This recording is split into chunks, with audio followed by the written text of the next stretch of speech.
Bismillahirrahmanirrahim. Alhamdulillahi rabbil alamin.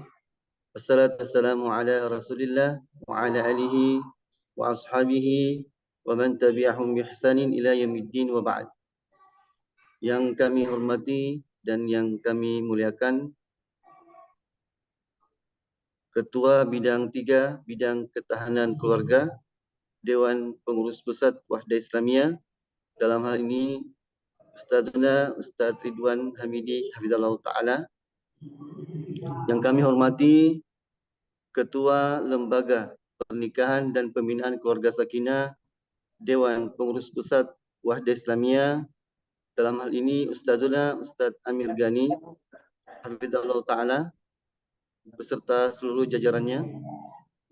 Yang kami hormati Ketua Lembaga Pernikahan dan Pembinaan Keluarga Sakinah Muslimah Wahda Pusat beserta seluruh jajarannya. Yang kami hormati narasumber kita, pemateri kita, guru kita yang insya-Allah taala akan membawakan Taklim Sakinah 3 Nasional pada pagi hari ini insya-Allah, dan akan membawakan tema meraih keluarga tangguh dalam bingkai perjuangan, yaitu Ustaz Muhammad Qasim Saguni hafizallahu taala. Beliau merupakan Ketua Bidang 1 Bidang Kaderisasi dan merupakan konselor keluarga Wahda Islamiyah. Yang kami hormati dan yang kami cintai karena Allah Subhanahu wa taala, para peserta, para asatidzah, ustazat, para panitia Taklim Sakinah 3 Nasional yang insyaallah taala dirahmati oleh Allah Subhanahu wa taala. Para asatidzah, ustazat sekalian, mohon izin saya sebagai MC, marilah kita untuk memulai acara kita pada pagi hari ini, marilah kita membaca basmalah dan kita mulai. Bismillahirrahmanirrahim. Para asatidzah sekalian, alhamdulillah atas berkat taufik hidayah Allah Subhanahu wa taala kita dapat berkumpul di room Zoom ini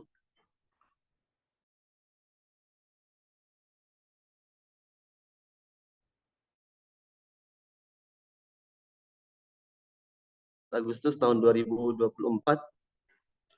yang alhamdulillah bertepatan dengan tanggal 5 Syafar tahun 1446 Hijriah. Salam serta salawat kita kirimkan kepada Rasulullah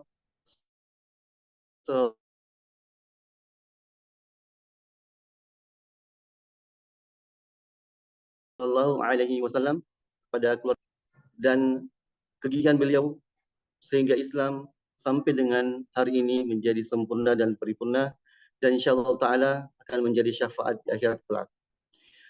Baik para asatidzah, ustaz sekalian, pada kegiatan Taklim Sakinah 3 Nasional kali ini yang diselenggarakan oleh Lembaga Pernikahan dan Pembinaan Keluarga Sakinah yang bekerja sama dengan unsur dari Dewan Pengurus Pusat dan Muslimah Wahda Pusat, akan mengusung tema yaitu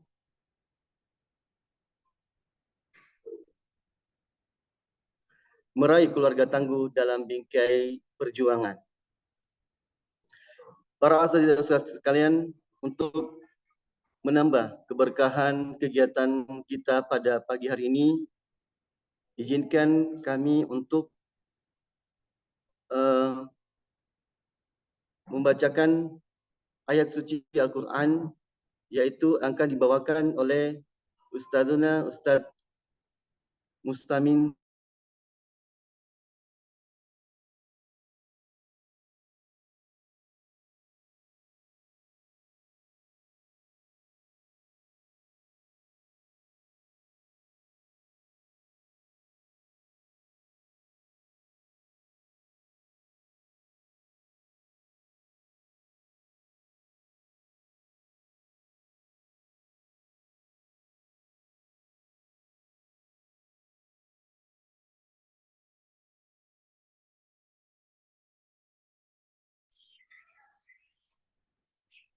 Cek.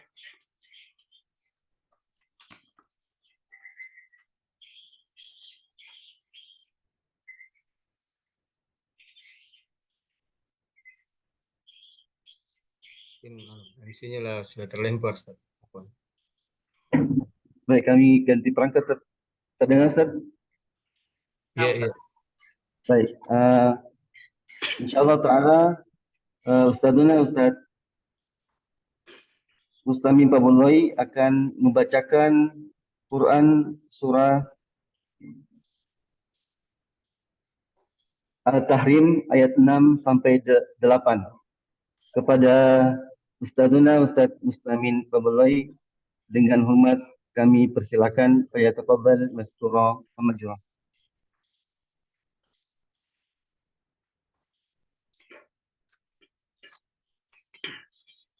Assalamualaikum warahmatullahi wabarakatuh. Waalaikumsalam warahmatullahi wabarakatuh. Apaan cek mic dulu, Ustaz. Tadi menggema, Ustaz. Cek. Iya, menggema.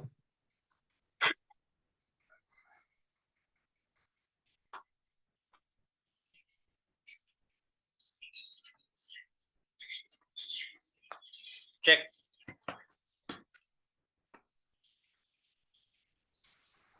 Ya, coba ulang sekali. Cek. Sudah, Ustaz? Iya, iya.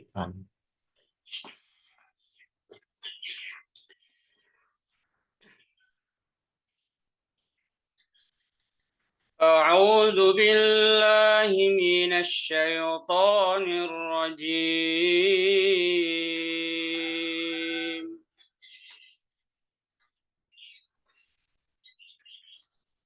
بسم الله الرحمن الرحيم.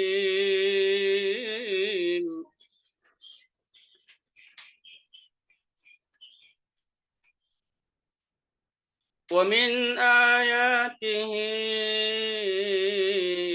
أن خلق لكم من أنفسكم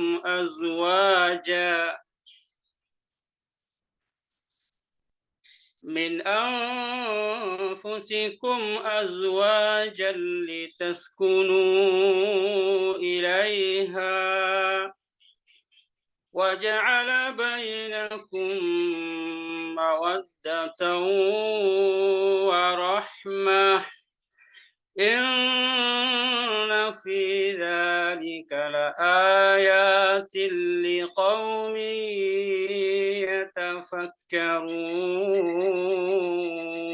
يتفكرون. بسم الله الرحمن الرحيم. يا أيها الذين آمنوا قوا أنفسكم وأهليكم نارا وقودها الناس والحجارة عليها ملائكة غلاظ شداد لا يعصون الله ما أمرهم ويفعلون ما يؤمرون.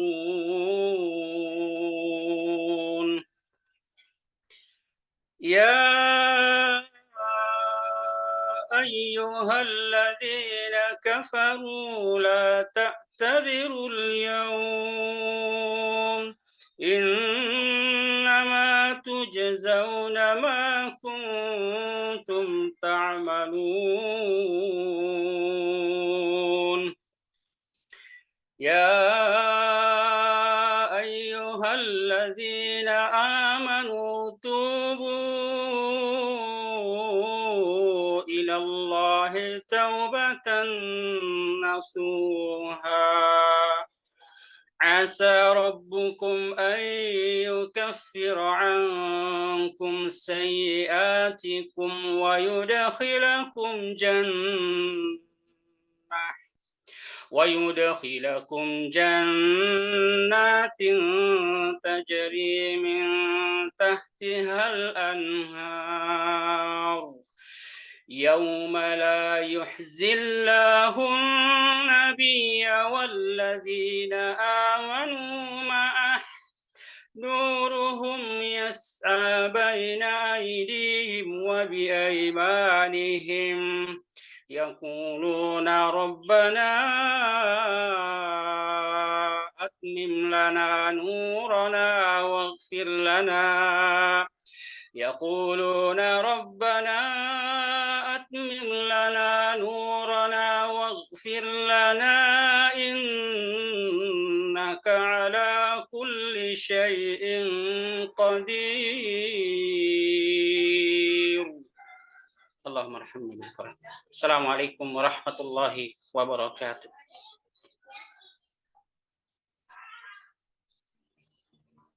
Waalaikumsalam. Waalaikumsalam warahmatullahi wabarakatuh.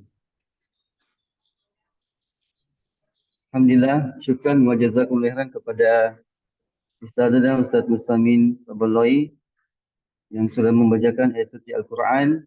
Semoga apa yang dibacakan dan kita dengar bersama menjadi keberkahan pada kegiatan kita pada pagi hari ini. Baik para asatidzah, ustazat, ikhwah dan muslimah yang sama dirahmati oleh Allah Subhanahu wa taala.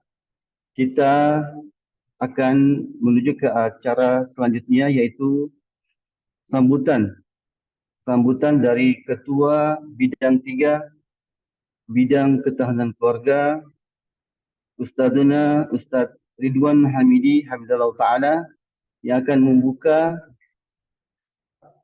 acara kita pada pagi hari ini, yaitu Taklim Sakinah 3 Nasional yang mengangkat tema meraih keluarga tangguh dalam bingkai perjuangan. Baik, kepada Ustazuna Ustaz Ridwan Hamidi Hafizallahu Ta'ala, kami persilahkan dengan hormat supaya tafadhal maskura wa ma'jura. Assalamualaikum warahmatullahi wabarakatuh. Alhamdulillahi wahdah wassalatu wassalamu ala man la nabiyya ba'dah amma ba'd. Alhamdulillah pada kesempatan pagi ini kita bisa sama-sama hadir dalam kegiatan Taklim Sakinah yang Taklim Sakinah 3 yang akan menghadirkan Ustaz kita Ustaz Qasim Saguni hafizahullah taala. Tema yang akan diangkat tema sangat penting dan ini sangat krusial dalam kehidupan kita, terutama dalam bingkai perjuangan. Oleh karena itu tema ini menjadi tema yang harus menjadi perhatian kita semua, karena begitu strategisnya tema ini, bagaimana membentuk keluarga yang tangguh dalam bingkai perjuangan. Karena kita semua ketahui ada sudut pandang yang berbeda kalau kita berbicara hanya sekedar membentuk keluarga yang tangguh, tapi dilepaskan dari sisi perjuangan. Tentu perjuangan yang dimaksud adalah perjuangan Islam, perjuangan keumatan yang ada dalam kehidupan kita sehari-hari. Oleh karena itu, kita sangat berharap pada semua yang sudah meluangkan waktu untuk hadir bisa mencermati dengan baik, gunakan alat tulisnya, kemudian simak dengan baik apa yang akan disampaikan, dan pada waktunya nanti pada saat sesi tanya jawab silahkan tanyakan hal-hal yang dirasa perlu untuk dikonsultasikan. Demikian, dan dengan mengucapkan Bismillahirrahmanirrahim kita buka kegiatan kita pada kesempatan pagi ini. Allahu a'lam, sallallahu alaihi wasallam ala Nabi Muhammad wa ala alihi wa sahbihi ajma'in. Assalamualaikum warahmatullahi wabarakatuh. Waalaikumsalam warahmatullahi wabarakatuh. Baik, alhamdulillah. Demikianlah sambutan sekaligus membuka kegiatan kita pada pagi hari ini, yaitu Taklim Sakinah 3 Nasional yang mengangkat tema meraih keluarga tangguh dalam bingkai perjuangan. Mohon izin, beliau sedang syafar, jadi mungkin sambutan tadi video yang mereka Ustazuna buat. Baik, para asatidzah sekalian, dengan sambutan dan arahan serta pembukaan Taklim Sakinah 3 Nasional kita, demikian juga berakhir seluruh rangkaian untuk pembukaan kita pada Taklim Sakinah 3 Nasional pada pagi hari ini. Baik, kami juga akan kita melakukan juga acara selanjutnya yaitu materi yang akan dipaparkan oleh Ustadzuna guru kita yaitu Ustadz Qasim Sarguni Hafizahullah Ta'ala yang akan mengangkat tema meraih keluarga tangguh dalam bingkai perjuangan. Kami mohon izin, host, apakah Ustadzuna sudah berada di room Zoom? Iya, sudah. Alhamdulillah, baik. Assalamualaikum warahmatullahi wabarakatuh, Ustaz. Waalaikumsalam warahmatullahi Baik, wabarakatuh. Masya Allah. Agak menggema kita punya suara. Bagaimana? Baik, alhamdulillah Ustaz. Sudah jelas dan terang, Masya Allah. Agak menjelas Baik, suara. Kita punya suara agak menggema begitu. Agak kecil Ustaz. Iya. Baik. Gimana Ustaz? Iya. Dan lumayan. Baik, Ada yang bisa bagaimana kabarnya pada pagi hari ini, Ustaz? Ada yang bisa bantu tayangkan slide-nya? Bisa Ustaz kirim ke ACC. Sudah. Iya, sudah. Baik, untuk tidak berlama-lama lagi, untuk memanfaatkan waktu, kami akan persilakan kepada Ustadzuna Ustadz Qasim Sarguni Hafizahullah Ta'ala yang akan membawakan materi Taklim Sakinah 3 nasional yang akan mengangkat tema meraih keluarga tangguh dalam bingkai perjuangan, yang insyaallah ta'ala akan dipandu oleh Ustadzuna Ustadz Muhammad Amir Ghani Hafizahullah Ta'ala, insyaallah ta'ala sampai dengan jam 11.30 waktu Indonesia bagian. Pada pemateri kita dan sumber kita Ustadzuna Ustadz Qasim Sarguni Hafizahullah Ta'ala, kami persilakan dengan hormat. Tafadhal maskurah.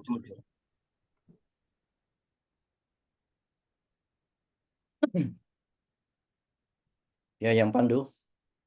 Silakan. Nah, Ustaz. Assalamualaikum warahmatullahi wabarakatuh. Assalamualaikum. Yang kami hormati narasumber dan Ketua DPP Dewan Pengurus Pusat bidang ketahanan, bidang kaderisasi dakwah dan kaderisasi bidang 1 Wahda Islamiyah, Ustadzuna Ustadz Qasim Sarguni Hafizahullah, yang kami hormati Ketua DPP bidang ketahanan keluarga, mungkin belum bergabung di Zoom. Tadi sambutannya adalah sambutan video yang diputarkan karena tidak memungkinkan untuk memberikan sambutan dalam kondisi offline, dalam kondisi live. Makanya beliau merekam, lalu kemudian itulah yang kita dengarkan tadi, sambutan Ustadzuna Ustadz Ridwan Hamidi. Demikian juga kepada semua asatidzah dan ustadzat, para peserta Taklim Sakinah 3, di mana para peserta Taklim Sakinah 3 ini adalah diprioritaskan bagi pasutri yang sudah mengikuti Daurah Sakinah 3. Olehnya itu peserta memang dibatasi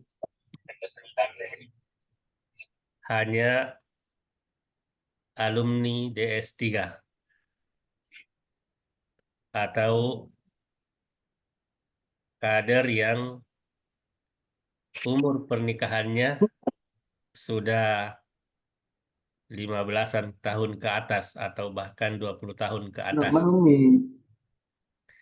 Tema yang kita angkat pada kesempatan ini adalah meraih keluarga tangguh dalam bingkai perjuangan. Tentu semua kita mengharapkan keluarga adalah keluarga-keluarga yang tangguh dalam menjalani kehidupan ini, dalam perjuangan dakwah ini di lembaga kita, di Wahda Islamiyah yang kita sudah memutuskan berada di dalamnya untuk memberikan diri kita untuk melakukan perjuangan. Nah, agar perjuangan kita sebagai keluarga-keluarga, kalau kita berbicara masalah keluarga tentu bukan hanya suami istri, tapi juga di dalamnya ada anak cucu kita. Sehingga walaupun namanya taklim sakinah, yang biasanya kalau kita berbicara masalah sakinah, arah kita adalah kebahagiaan pasutri, pasangan suami istri. Tapi tidak terbatas di situ, kita juga perlu untuk melibatkan semua anggota keluarga kita, anak cucu kita, untuk terlibat menyaksikan bahwa beginilah keluarga-keluarga sehingga menjadi keluarga-keluarga tangguh dalam bingkai perjuangan dakwah ini. Ini pengantar dari saya sebagai moderator dan tidak perlu saya membacakan CV Ustadzuna Ustadz Qasim karena alhamdulillah kita sudah mengenal beliau dari dulu. Mungkin kita mengawali tarbiyah ini, dialah murabi pertama kita. Dialah yang memulai membina dan mentarbiyah kita sampai kita seperti ini sekarang. Dan kita berdoa kepada Allah Subhanahu wa taala semoga Allah Subhanahu wa taala senantiasa menistiqomahkan kita sampai kemudian Allah mencabut nyawa kita meninggalkan dunia ini. Baik, saya persilakan kepada Ustadzuna Ustadz Qasim Saguni untuk memaparkan materinya pada kesempatan ini dengan tema meraih keluarga tangguh dalam bingkai perjuangan. Kepada Ustadz dipersilakan. Baik, bismillahirrahmanirrahim. Assalamualaikum warahmatullahi wabarakatuh. Waalaikumsalam warahmatullahi wabarakatuh. Alhamdulillahilladzi arsala rasulahu bil huda wa dinil haq liyudhhirahu 'ala ad-dini kullih wa kafa billahi syahida. Wassalatu wassalamu ala imamil muttaqin wa qudwatin nasi ajma'in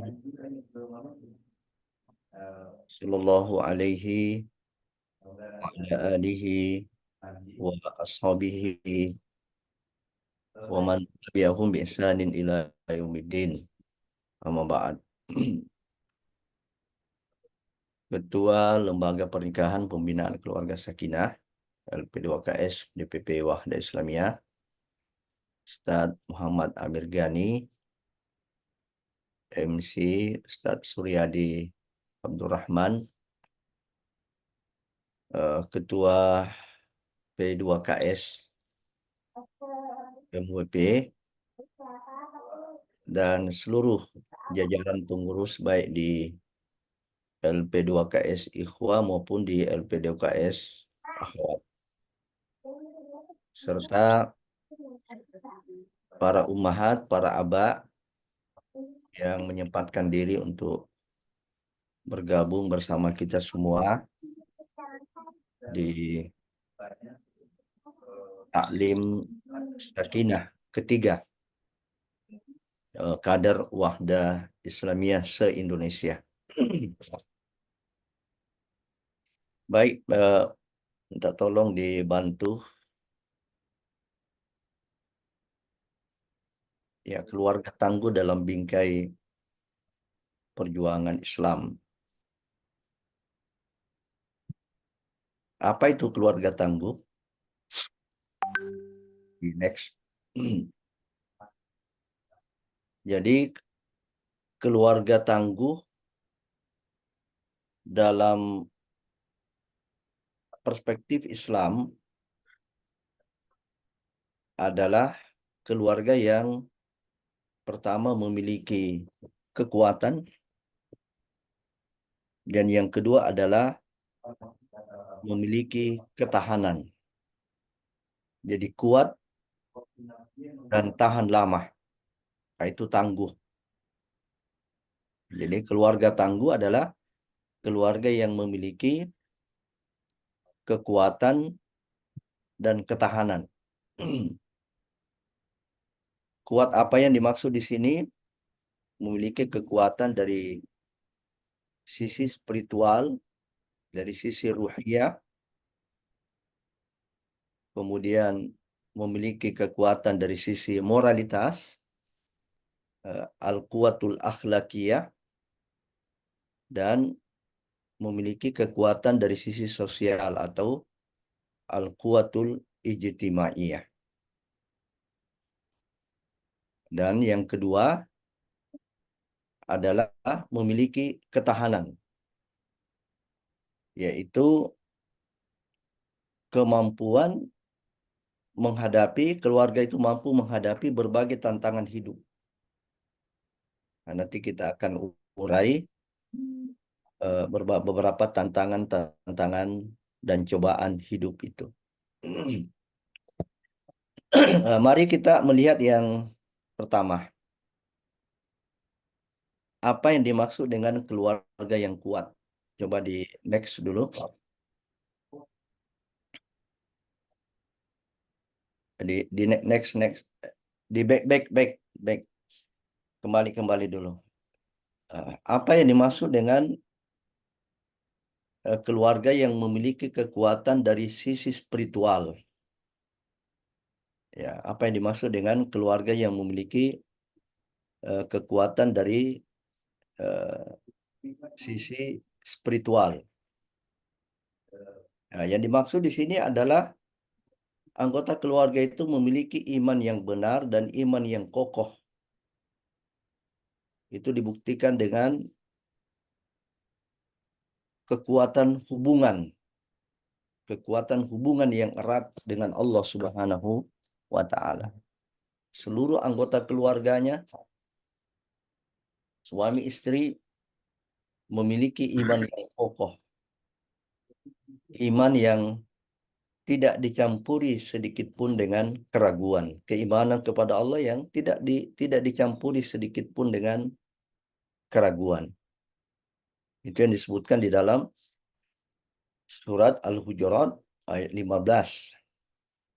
Ba'da a'udzu billahi minasyaitonir rajim, innamal mu'minuna alladzina amanu billahi wa rasulihi tsumma lam yartabu.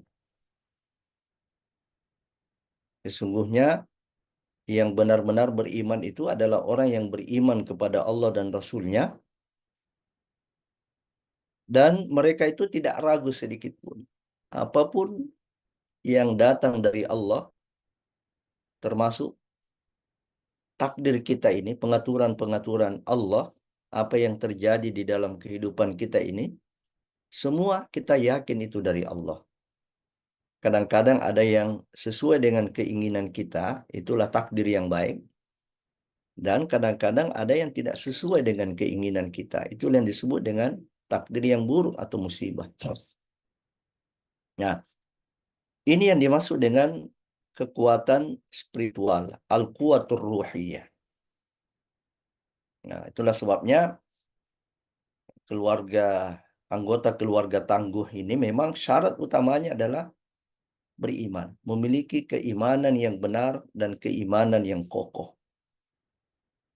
Nah, itu tentu akan tampak dari berbagai aspek, seperti apa tadi di dalam ayat itu, ya, wajahidu bi amwalihim wa anfusihim fi sabilillah ulaika humus shadiqun. Karena keimanannya yang kokoh itu tidak bercampur sedikit pun dengan keraguan, maka mereka mengimplementasikan dalam bentuk jihad. Jihad dengan harta dan jihad dengan jiwa sekalipun. Apa itu jihad? Jihad itu identik dengan pengorbanan, kesungguhan, ya, dan pengorbanan. Ya, iman al-quwatur ruhiyah ini itu juga tampak di dalam konsistensi dalam beribadah. Juga tentu di dalam pengamalan kehidupan sehari-hari. Ini kekuatan pertama dari keluarga tangguh. Yang kedua adalah al-quwatul akhlakiyah. Ya, kekuatan moral, ya, memiliki kekuatan akhlak, yaitu anggota keluarga tersebut memiliki akhlak yang mulia, memiliki al-akhlakul karimah. Nah, dan ini juga adalah merupakan cabang utama dari keimanan yang benar itu. Keimanan yang benar akan melahirkan akhlak yang mulia. Keimanan yang kokoh juga akan melahirkan akhlak yang mulia. Nah, keimanan yang benar itu misalnya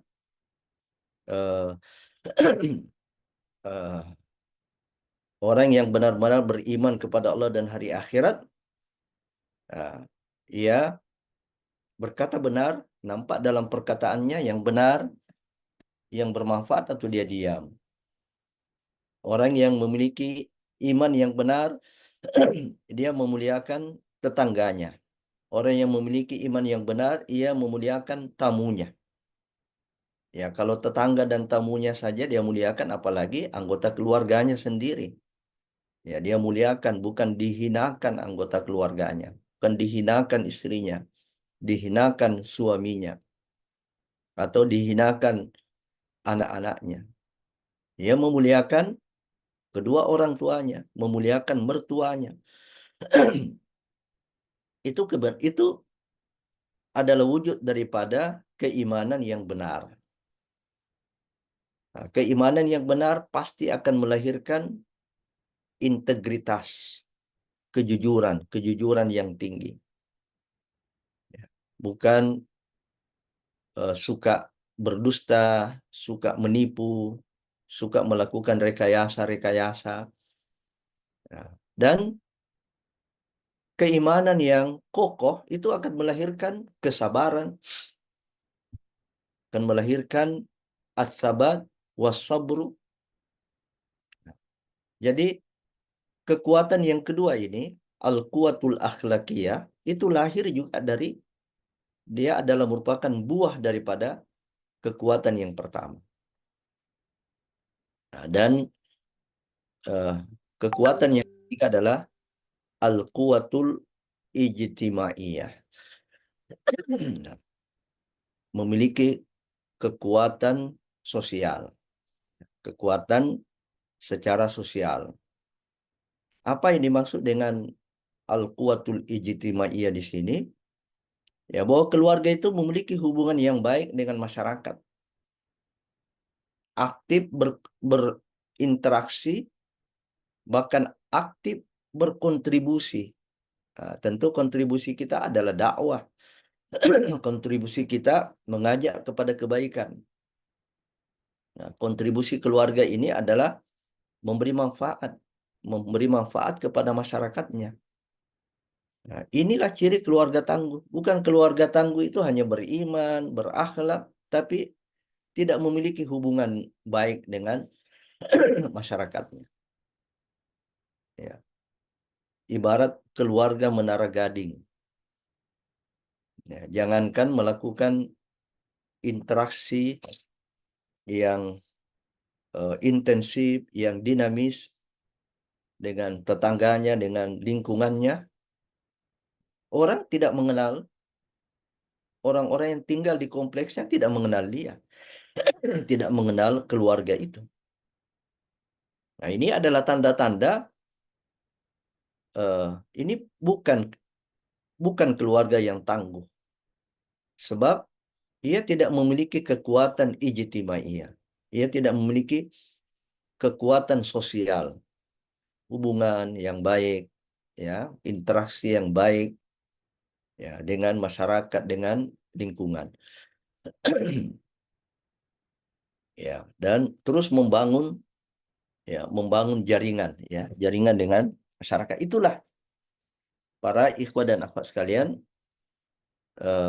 ciri pertama dari keluarga tangguh, yaitu memiliki kekuatan.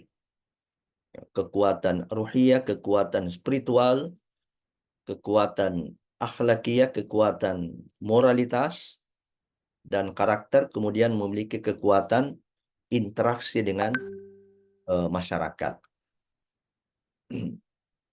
Kemudian yang poin kedua tadi yang juga menjadi ciri khas daripada keluarga tangguh ini adalah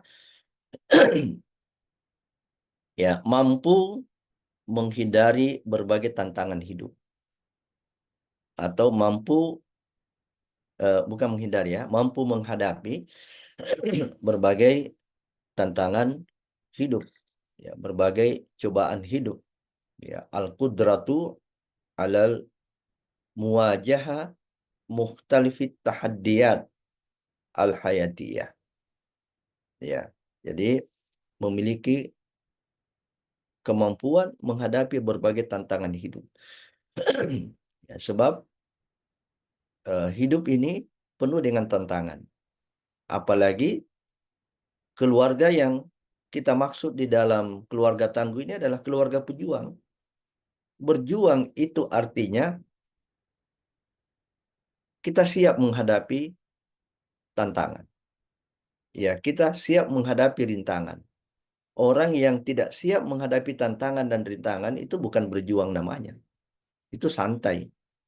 Itu adalah orang yang rekreasi. Ya. Keluarga pejuang, ya, keluarga yang tangguh adalah keluarga yang telah memilih jalan yang tidak bertabur dengan bunga, ya, tidak bertabur dengan mawar, tapi kadang-kadang bertabur dengan duri, ya, bertabur dengan paku di sana sini. Nah, namun keluarga tangguh ini mampu menghadapinya. Tentu dia tidak mencari tantangan itu, tidak mencari cobaan-cobaan itu, tapi itu adalah sesuatu yang pasti. Walanabluwannakum bisyai'in minal khaufi wal ju'i wa naqsin minal amwali wal anfusi wath thamarat. Ya, itu di antara ayat-ayat, ya. Di sini kita akan menghadirkan pelajaran dari sirah Nabi dan para sahabat. Ya, tentu yang namanya perjuangan ini, jadi keluarga pejuang itu pasti menghadapi tantangan, pasti menghadapi cobaan-cobaan dalam perjuangan. Kita menghadirkan sengaja menghadirkan di sini tantangan yang dihadapi oleh Nabi dan sahabatnya itu karena dua hal. Pertama, kita ingin mencontoh, kita ingin meneladani mereka. Karena pembahasan kita ini adalah keluarga tangguh dalam bingkai perjuangan Islam. Ya, mereka lah qudwatuna, khairun nasi qarni, tsummal ladzina yalunahum, tsummal ladzina yalunahum. Sebaik-baik manusia, ya, sahabat, tabi'in dan atba'ut tabi'in. Nah, karena itu teladan kita di dalam apapun, di dalam melihat sosok keluarga tangguh dalam bingkai perjuangan, itu adalah mereka, Nabi dan para sahabat. Dari sirah kita menemukan ada sedikitnya 6 tantangan yang mereka hadapi. Saya lupa tadi. Ya, pertimbangan pertama tadi adalah kita menghadirkan contoh-contoh dari sirah Nabi, sahabat. Pertama karena kita ingin menjadikan mereka teladan. Kemudian yang kedua, apa yang mereka alami, tantangan yang mereka hadapi, itu sunnatullah, akan berulang juga. Akan berulang juga kepada pejuang-pejuang berikutnya. Akan berulang juga kepada umatnya yang konsisten mengikuti jejak langkah Nabi dan para sahabat. Pertama adalah perlawanan dan penindasan, ya. Perlawanan dan penindasan kaum Quraisy pada waktu itu, ya. Kalau sekarang ini juga perlawanan dan penindasan, ya, boikot sosial, ya. Di awal-awal perjuangan kita ini pastilah di awal-awal perjuangan itu ada boikot sosial, bahkan ada penyiksaan fisik, ya, ada sampai ancaman pembunuhan. Itu terutama ini akan dialami kalau kita memulai sebuah dakwah, ya. Ini bisa berulang, misalnya kita memulai dakwah di satu tempat, ya, memulai dakwah di satu tempat, apakah itu negara, apakah itu provinsi, apakah itu kota, kabupaten, sampai ke dalam skop yang kecil. Ya, kita pindah rumah misalnya, memulai dakwah di situ, memulai perjuangan dakwah di situ. Ini kadang-kadang yang kita alami. Ya, mungkin sekarang ini kita ini tidak mengalami langsung, ya, karena alhamdulillah perjuangan dakwah kita sekarang ini telah banyak yang mendahului kita yang telah mengalami pemboikotan ini, perlawanan dan penindasan ini, sampai kepada penyiksaan fisik. Ya, kita sebutkanlah di sini bagaimana keluarga Yasir. Inilah keluarga tangguh, ya, keluarga Yasir, ya, istrinya Sumayyah, putranya Ammar. Ini satu keluarga, sosok keluarga tangguh. Ya, kita lihat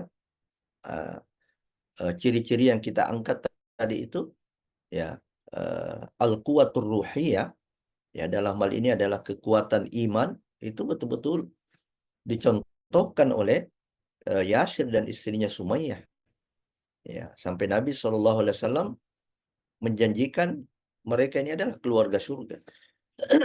Ya, Ammar bin Yasir, ya, demikian juga Ammar bin Yasir, ya, walaupun beliau waktu itu tidak rela dibunuh, tetapi ini juga memberikan pelajaran yang besar bagi kita, ya. Di sisi lain dia menyaksikan kedua orang tuanya itu dibunuh dalam keadaan tragis. Nah, apakah itu melenturkan, melemahkan, dan membuat mundur dari medan perjuangan? Tidak. Inilah keluarga tangguh. Kalau ada keluarga yang baru saja kena pemboikotan dari keluarga, baru penyiksaan fisik itu baru ditempeleng saja, sudah tinggalkan daerahnya, ya, sudah tinggalkan tempat tugasnya. Nah, ini bukan keluarga tangguh, ya. Ini keluarga cengeng, ya. Kalau ada yang seperti ini, ya keluarga cengeng. Ini sosok keluarga laba-laba, ya. Salah satu tamthil yang Allah angkat di dalam Al-Quran, walaupun itu tidak secara langsung menyebutkan tentang keluarga, tapi disebutkan tentang rumah, ya, rumah laba-laba.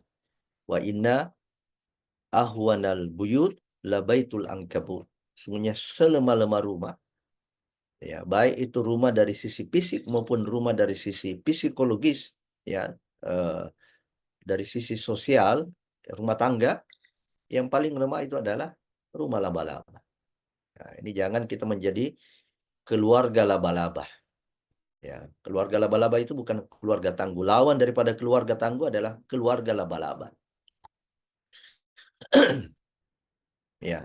Apalagi contoh pemboikotan yang dialami oleh istri Nabi kita Muhammad SAW yang menimpa Khadijah. Padahal beliau ini orang kaya. Beliau adalah orang yang terpandang. Ya. Tapi setelah menikah dengan Muhammad, Muhammad jadi nabi, jadi rasul, dan ia mendukung perjuangannya, dia diboikot. Ya, diboikot selama 3 tahun. Ya, tidak boleh berinteraksi, diisolasi oleh kaumnya pada waktu itu. Ya. Ini ini tantangan yang pertama yang boleh jadi juga kita alami yang seperti ini. Mungkin kalau antum-antum ini yang sudah daurah sakinah 3 sudah pernah mengalami, ya. Nah, sunnah ini akan berulang lagi kalau kita misalnya memulai dakwah masjid di satu tempat, ya. Ini yang harus kita ingat. Itu sunnatullah. Yang kedua, kita lihat bagaimana tantangan hidup, tantangan perjuangan yang dihadapi oleh para sahabat, yaitu hijrah dan pengorbanan harta. Apa itu hijrah? Hijrah itu adalah pengusiran. Hakikat hijrah itu adalah pengusiran dari kampung halaman, diusir. Ya, tidak mungkin Nabi dengan sahabat meninggalkan Mekah kalau mereka tidak diusir. Ya, karena 4B sudah demikian masif dilakukan oleh orang-orang Quraisy, mulai daripada benci, boikot, bui, sampai bunuh. Ya, 4B ini terjadi, ya, maka turunlah perintah hijrah. Artinya apa? Harus meninggalkan kampung halaman. Ini satu ketika juga kita mengalami hal yang seperti ini. Ya, kita harus meninggalkan kampung halaman kita karena dakwah, karena perjuangan.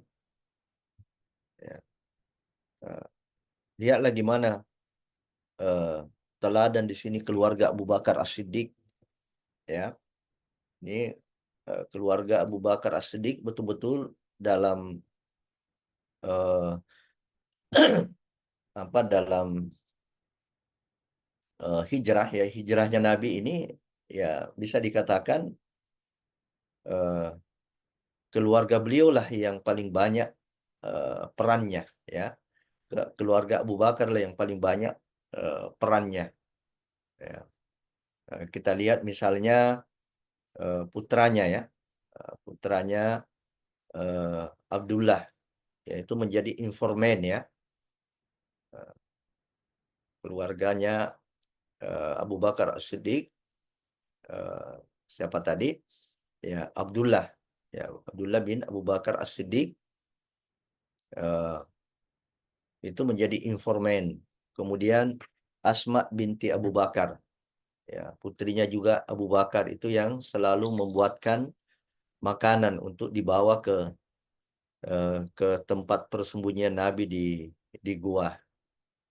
Kemudian ya Abu Bakar sendiri menemani Nabi Shallallahu Alaihi Wasallam di gua, ya, yang waktu itu eskalasi pencarian itu betul-betul sangat meningkat, ya. Kemudian apalagi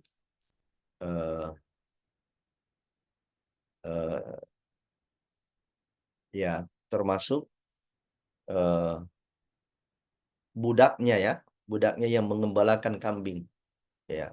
Jadi seluruh keluarga Abu Bakar As-Siddiq ini punya peran, ya, di dalam membantu hijrahnya Rasulullah SAW dengan aman.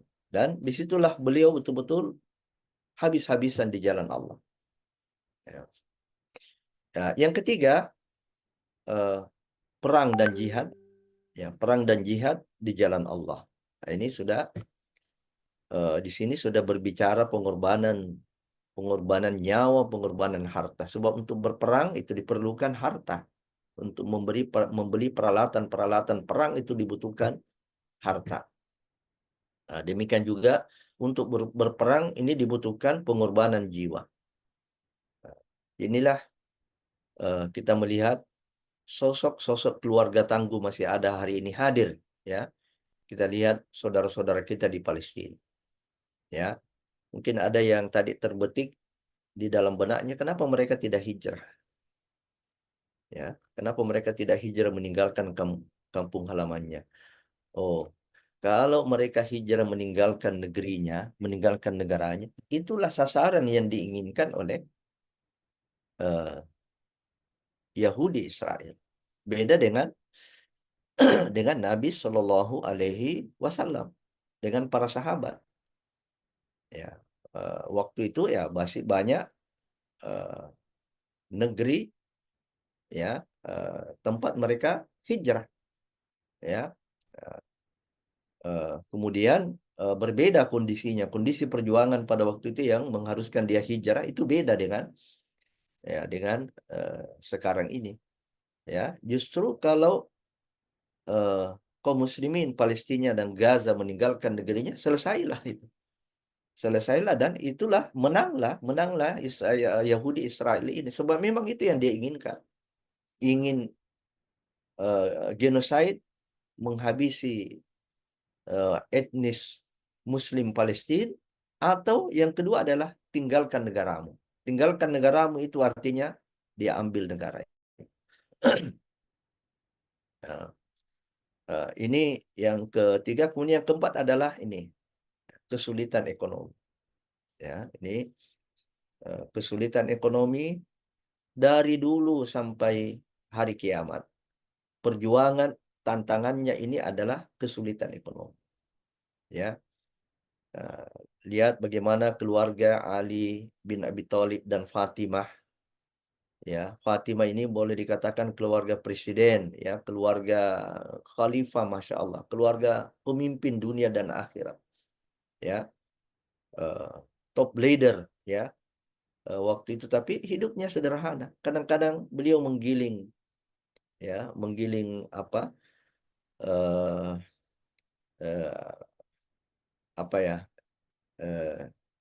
ini untuk membuat roti, ya. Artinya beliau juga sampai ikut membantu, ya, sampai ini pecah-pecah tangannya ini, pecah-pecah dia punya jari-jari ini, itu menggiling gandum untuk membuat roti, ya. Keluarga yang sangat sederhana, ya. Tidak sama dengan beberapa pemimpin hari ini, ya. Kalau dia jadi pemimpin, ya bagaimana juga anaknya jadi pemimpin, ya. Kalau perlu sampai menantunya, cucunya semua jadi pemimpin. Ini tidak seperti itu, ya.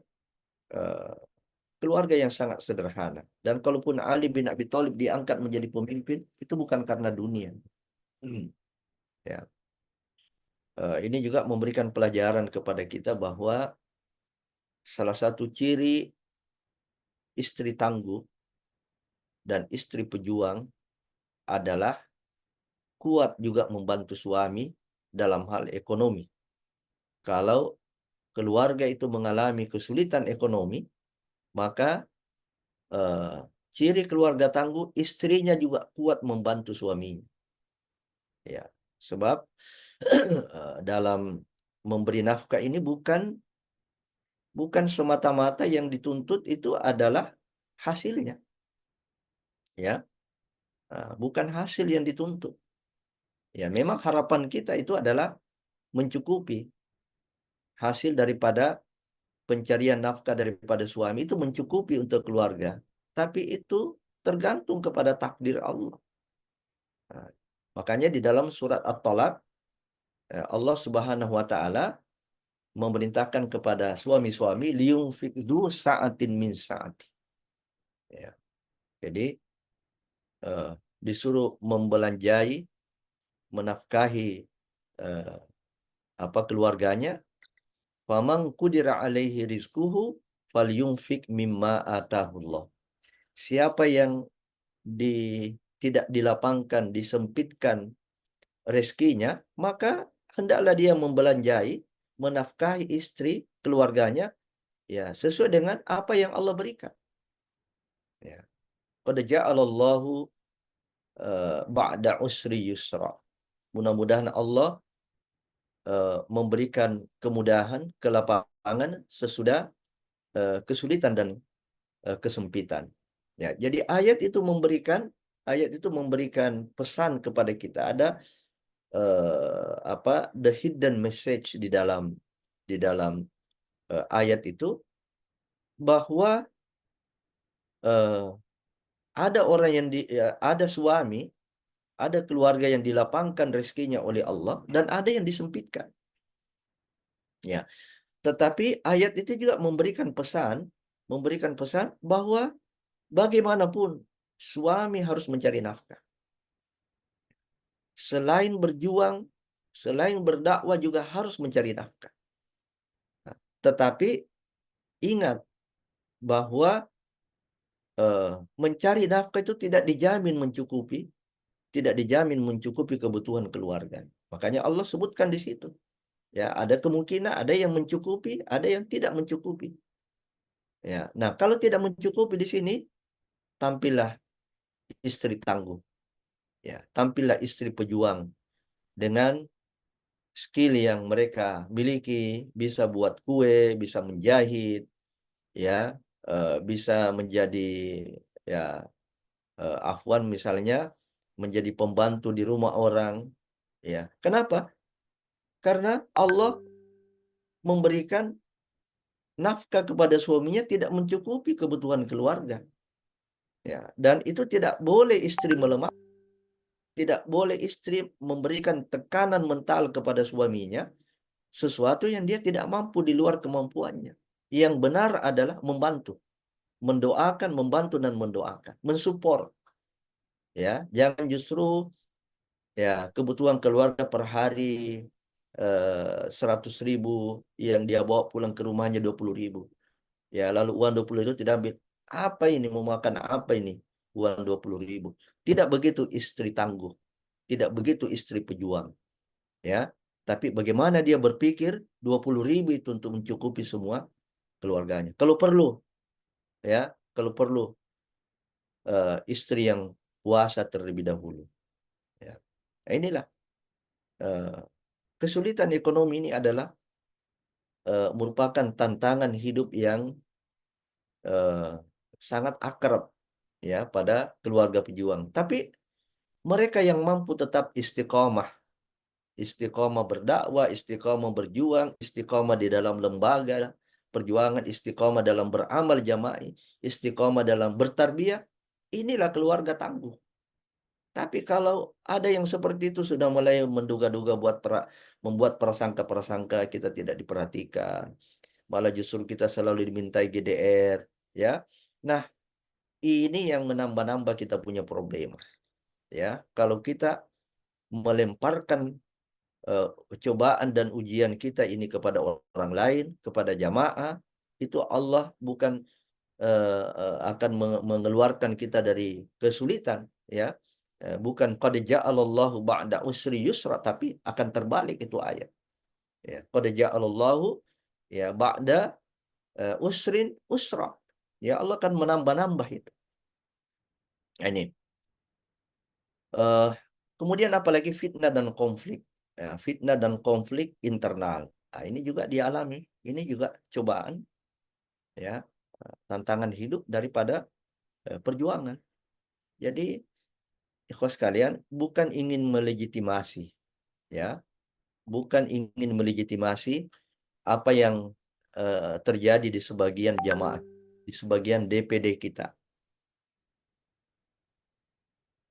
Ya, bukan ingin melegitimasi, bukan ingin menjadi pembenaran pada apa yang terjadi di sebagian DPD kita, ya.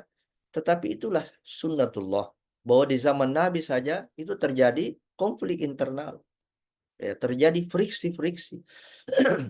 Ya, nah itulah perjuangan, ya. Maka peran daripada pimpinan adalah bagaimana mencari solusi, bagaimana merekatkan. Ya, itu bagian daripada perjuangan. Jadi perjuangan itu adalah menghadapi masalah. Ya, itu perjuangan. Ya, definisi perjuangan itu adalah kesiapan untuk tetap tegar mencari solusi dari setiap masalah. Itu perjuangan. Nah, jadi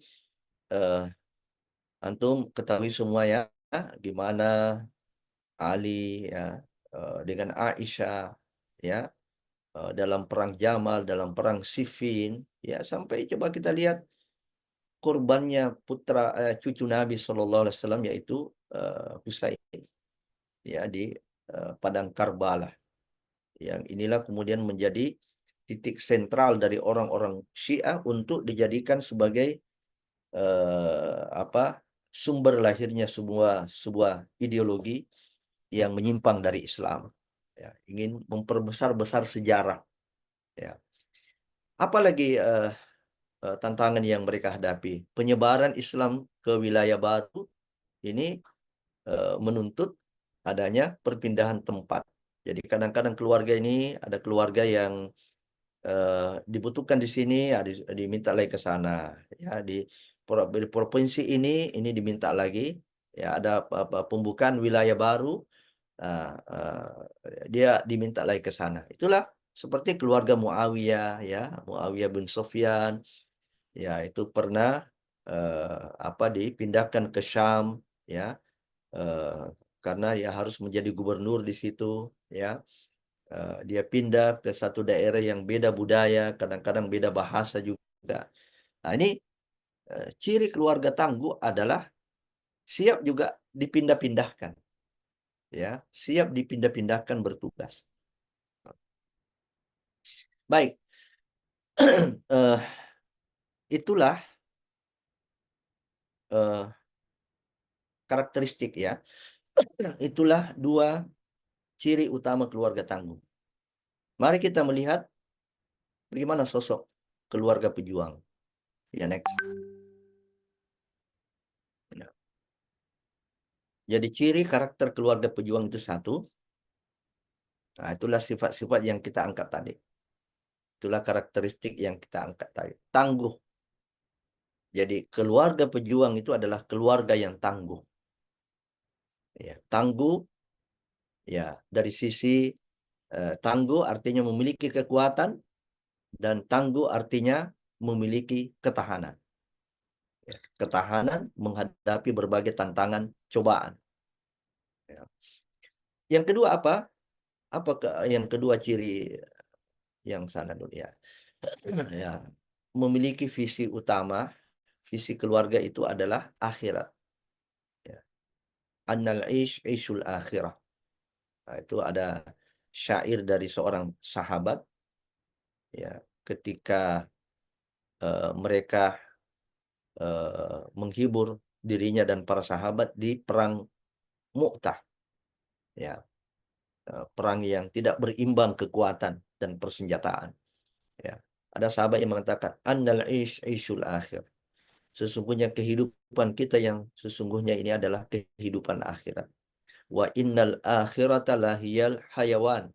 Sesungguhnya kehidupan akhirat itulah kehidupan yang sesungguhnya. Kehidupan dunia ini ya innamal hayatud dunya la'ibun walahun wazinatun watafakhurun watakathur. Dia adalah permainan, senda gurau, sesuatu yang bukan yang hakiki. Karena itu ciri daripada keluarga pejuang itu ke depan, akhirat. Nah, apa akhirat itu? Bagaimana mereka mempertahankan keluarga ini kembali di surga. Walaupun nanti dipisahkan oleh kematian, ya, tapi mereka pada akhirnya berkumpul di akhirat. Visi inilah yang mengantarkan mereka untuk meraih visi dunia. Ya, karena kalau kita memberikan perhatian pada akhirat, itu akan ikut dunia kita. Ya, pasti akan ikut dunia. Yang ketiga, keluarga pejuang itu adalah keluarga yang telah memilih hidup dan matinya untuk Islam. Ya. Itulah yang ayat yang sering kita baca, qul hadhihi sabili. Nabi SAW mengatakan inilah jalan. Ya, inilah jalan hidup. Jadi keluarga pejuang, suaminya, istrinya, anak-anaknya telah memilih jalan itu. Di sini jalan kita. Inilah jalan yang mengantarkan kita kepada kemuliaan. Ya. Qul hadhihi sabili ad'u ilallah wa anna hadza sirati mustaqiman. Dan yang keempat adalah ciri keluarga pejuang itu adalah komitmen beramal jamaah. Ya, next. Komitmen. Coba di next. Komitmen amal jamaah. Ya. Artinya komitmen berjuang secara berjamaah. Nah, komitmen berjuang secara berjamaah ini, amal jamaah ini, itu dibuktikan dengan keterikatan dan keterlibatan. Afiliasi dan kontribusi. Ya, jadi mereka bergabung dalam jamaah, termasuk mau masuk dalam struktur. Ya, jadi ada mungkin di antara kita ini tidak mau masuk dalam struktur. Kenapa? Karena banyak tugas, banyak rapat, banyak beban. Oh, itu berarti tidak mau berjuang. Jadi orang yang tidak mau ada tugas, tidak mau banyak beban, itu mau santai di dunia ini. Ya, mau santai di dunia ini. Ya, pejuang memang begitu. Memang dia sudah memilih jalan hidup. Jalan hidup yang mulia, yang mengantarkan kita kepada husnul khotimah, memilih ini. Islam ini, memilih jalan dakwah dan perjuangan ini. Jadi kalau ada yang tidak mau terikat, tidak mau berafiliasi, tidak mau masuk ke struktur, itu mohon maaf, perlu kita evaluasi. Ya, pelajaran kita selama ini, tarbiyah kita selama ini, apakah kita sudah terima itu? Tentang mulianya, kemuliaan berjuang, keutamaan berjuang. Ya, ataukah mungkin materinya hanya berputar-putar di tazkiyatun nafs. Ya, sampai kita ini mau jadi sufi saja. Mau jadi rahbaniyatun, bukan menjadi rabbaniyah. Mau menjadi rahbaniyah, memilih hidup memisah, mau uzlah. Ya. Nah, atau memang ada orang yang terpengaruh, sudah terpengaruh dengan dunia. Ya, kalau kita masuk di struktur tidak kaya kita. Ya, masuk dalam struktur dibatasi kita punya. Masya Allah, luar biasa itu masuk dalam struktur itu. Seluruh waktu kita ini termanfaatkan. Ya, seluruh waktu kita termanfaatkan. Mari kita tanya hati kita. Ya, orang yang tidak punya pekerjaan dan tidak masuk dalam struktur itu banyak waktunya terbuang. Banyak waktunya terbuang. Dan itulah salah satu di antara pertanggungjawaban kita di hadapan Allah Subhanahu wa taala. 4. Salah satu di antaranya adalah masa muda kita. Kemudian usia kita. Ya, masa muda kita dan usia kita. Kita habiskan apa itu kita punya masa muda dan usia kita. Ya, jadi keterikatan. Kemudian ya, afiliasi juga keterlibatan, memberikan kontribusi. Ya, memberikan kontribusi. Ya, ciri pejuang Islam, dia memberikan kontribusi, jaminannya, balasannya itu dia harap dari Allah. Bukan selalu mengharapkan, mohon maaf, sekian konten, sekian ini, sekian yang saya buat, ya harganya sekian. Ya, ini yang saya berikan, harganya sekian. Ya, nah, mungkin beda ya kalau memang dia memang itu profesi keduniaan. Ya, tetapi kalau untuk Islam itu mestinya apa yang kita berikan untuk Islam ini jangan selalu kita ukur dengan profit, ya, dengan fulus, ya. Kita buat ini, kita memberi pelatihan sekian, insentifnya. Kita membuat flyer sekian. Ya, ini ada yang harga tinggi, ada yang level high, ada yang middle, ada yang low. Nah, ini Masya Allah, kita bal tuhibbunal ajilah wa tadharunal akhirah. Kita lebih mendahulukan dunia kita daripada akhirat kita. Ya, padahal mungkin ya kita sudah ada pekerjaan, ya. Kita sudah ada ma'isyah, ya. Kita selalu menilai itu, ya. Ini bukan perjuangan namanya, pekerjaan itu ya, pekerjaan namanya itu ma'isyah ya. Nah, ini ciri daripada atau karakter daripada keluarga pejuang. Tangguh, visi keluarganya adalah reuni di surga, ya. Kemudian telah memilih pilihan hidupnya dan matinya adalah untuk Islam dan komitmen amal jamaah. Mari kita masuk pada bagian terakhir.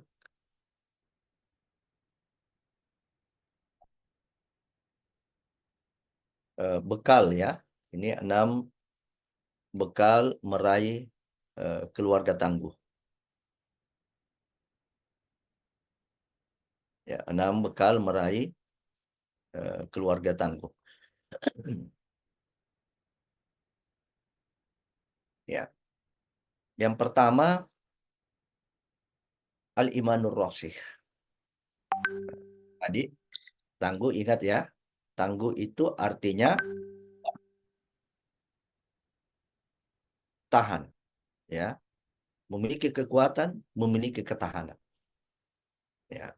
Jadi tadi sudah dijelaskan bahwa keluarga tangguh itu adalah memiliki kekuatan iman. Nah, karena itu ini dulu al-imanur rasikh. Keimanan yang kokoh, keimanan yang kuat, keimanan yang menghunjam. Ya. Nah, dan ini tidak bisa secara otomatis kita memiliki ini tanpa tarbiyah, tanpa ta'lim, ya, tanpa jamaah. Ya, ini sesuatu yang tidak otomatis. Ya, tapi sekali lagi dia didapatkan iman yang kokoh itu didapatkan lewat belajar, lewat ta'lim, lewat tarbiyah, lewat suhbatus sholihin, ya, lewat keterlibatan di dalam perjuangan.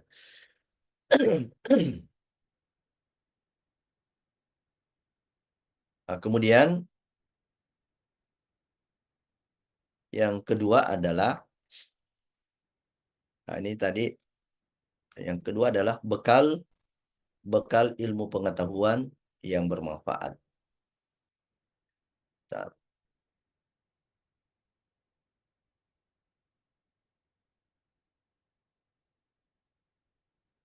Ya, jadi yang kedua adalah al-ilmu nafi. Ya, bekal ilmu pengetahuan yang bermanfaat. Nah, tadi sudah disinggung di awal bahwa ilmu itu kita dapatkan lewat apa? Lewat ta'lim, lewat tarbiyah, mungkin ada lewat talaki, lewat daurah. Nah, jadi bekal keluarga tangguh ya dalam bingkai perjuangan ini kedua-duanya taklim, tarbiyah, daurah atau apapun namanya. Ya mungkin ada durus-durus. Jadi mereka tidak berpisah dengan majelis ilmu. Ini ada satu hal yang menarik ini dari sabda Rasulullah SAW bahwa keutamaan majelis zikir atau majelis ilmu itu ada 4. Nah, salah satu diantaranya adalah nazalat alaihimus sakinah. Nah, kata-kata sakinah ya turun kepada mereka sakinah, ketenangan, kebahagiaan. Kata-kata sakinah ini kan sangat akrab sekali kita dengar disandarkan dengan kata keluarga. Apa artinya? Apa kaitannya antara hadis tadi itu, hadis Rasulullah SAW tentang keutamaan majelis ilmu, majelis zikir? Apa kaitannya? Kaitannya adalah kalau keluarga itu mau sakinah, mau membangun keluarga sakinah, maka mutlak dia harus banyak menyedot sakinah itu dari majelis ilmu. Ya. Masya Allah, kata Imam Masjid Nabawi, Dr. Muhammad Muhsin bin Qasim Al-Qasim yang membuat ta'liqat syarah Kitabul Jami. Beliau ketika menjelaskan itu majtama'a qaumun fi baitin min buyutillah, beliau mengatakan sekalipun di dalam hadis itu dikatakan yadhkurunallah, majelis zikir, tapi yang dimaksud itu adalah apa yang dimaksud majelis zikir itu ya, Yang pertama adalah mempelajari Quran, membaca kitab-kitab sunnah, ya, membaca kitab-kitab hadis, mempelajari tafsir, ya, mempelajari kitab-kitab ilmu dari para ulama, membaca Quran. Persis, ya, kalau kita membaca takliqat itu persis dengan tarbiyah, persis program-program tarbiyah. Karena itu konselor-konselor keluarga di Ikhwan ini ketika didatangi oleh beberapa keluarga-keluarga yang bermasalah, itu umumnya keluarga yang bermasalah itu adalah tidak tarbiyah. Apakah suaminya yang tidak tarbiyah, istrinya yang tidak tarbiyah, atau kedua-duanya tidak tarbiyah. Nah, ini dianggap dienteng-entengkan ini, ya, dienteng-entengkan ini persoalan tarbiyah. Tapi itulah faktanya, bahwa keluarga-keluarga yang datang berkonsultasi yang bermasalah itu umumnya adalah keluarga yang tidak tarbiyah. Karena itu menjadi keluarga tangguh, manfaatnya keluarga tangguh, bekalnya adalah ilmu. Ya, termasuk ilmu parenting yang Islami, ilmu parenting yang sunnah. Ya, sebab agama kita ini juga kaya dengan ilmu parenting. Ya, tentang keluarga di dalam Al-Quran itu disebutkan sosok, ya, keluarga terbaik, ya, bagaimana dalam surat Ali Imran itu. Jadi Allah memilih kalau dari sisi pribadi itu Adam dan Nuh, kemudian dari sisi ini keluarga Imran dan keluarga Ibrahim. Innallaha astafa Adam wa Nuhan wa ala Ibrahim wa ala Imran 'alal alamin. Allah menyebutkan di situ tentang keluarga. Nah, itu menunjukkan apa? Menunjukkan Quran ini juga memberikan perhatian tentang masalah keluarga. Qu anfusakum wa ahlikum nar. Itu tentang keluarga. Ya. Jadi ilmu, ya, baik ilmu-ilmu syar'i maupun ilmu-ilmu yang mendukung terciptanya keluarga yang sakinah. Yang ketiga adalah bekal kesabaran dan keteguhan hati. As-sabru was-sabat. Ini juga harus dipersiapkan, ini juga harus menjadi bekal. Dari mana bekalnya ini? Lagi-lagi penghayatan kita terhadap ilmu syar'i ini. Ya, kalau kita menghayati, sudah masuk dalam keyakinan, kita paham dan masuk dalam keyakinan kita itu apa itu makna sabar, apa itu makna sabat, bagaimana keutamannya sabar, bagaimana keutamannya sabat di jalan Allah. Inilah yang melahirkan, mengkristal menjadi sebuah keyakinan, dan keyakinan inilah, ya, yang melahirkan karakter tangguh, ya, menghadapi, ya, tantangan-tantangan di dalam keluarga dan perjuangan. Yang keempat adalah bekal akhlak mulia. Ini tadi kaitannya dengan kekuatan sosial, ya, al-quwatul ijtimaiyah. Ya, apa gunanya kita belajar akhlak yang mulia? Ya, kita belajar Kitabul Jami, ya, Masya Allah, luar biasa di situ adab akhlak, ya, diajarkan kepada kita. Kalau kita tidak gunakan itu, kita tidak menggunakan untuk berinteraksi, ya, untuk bergaul, memperluas jaringan, berdakwah, ya, dan membagi manfaat, ya, membagi manfaat kepada masyarakat. Nah, inilah yang disebut dengan al-quwatul ijtimaiyah. Ya. Siapa Al-Imam Al-Ghazali di dalam Ihya Ulumuddin itu pernah mengatakan begini, ahsinu ila nisaikum. Ini tentang akhlak, ya. Perbaikilah akhlakmu terhadap istri-istrimu. Fa innahunna indallahi amanah. Karena istri-istrimu itu adalah amanah. Wala tadlimuhunna. Jangan kalian berbuat zalim, ya, dengan tidak memberikan hak kepada istri. Fa inna dzulma dzulumatun yaumal qiyamah. Karena sesungguhnya kezaliman itu, perbuatan zalim itu akan menggelapkan seseorang nanti di hari kiamat. Nah, nasihat ini artinya akhlak yang mulia itu mulai dari suami ke istri. Banyak sekali ada ayat wa ashiruhunna bil ma'ruf. Suami ke istri. Kenapa selalu dimulai dari suami? Ya sebab suami adalah pemimpin. Pemimpin yang terbaik, dia selalu menjadi pelopor dalam kebaikan. Nah, baru istri. Ya, nah, istri juga begitu. Ya, kalau sudah membudaya akhlak mulia dalam keluarga, orang tua kepada anak, ya, maka ini insya Allah akan terbawa keluar ini. Inilah kekuatan sosial, al-quwatul ijtimaiyah. Kemudian yang berapa ya? Nah, yang kelima ya. Yang kelima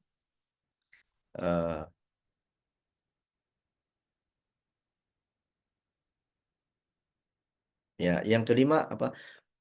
At-ta'awun 'alal khair. Nah, bekal saling mendukung ya, saling mendukung dalam kebaikannya. Jadi tahun keluarga di dalam mendukung kebaikan, di dalam mensupport kebaikan.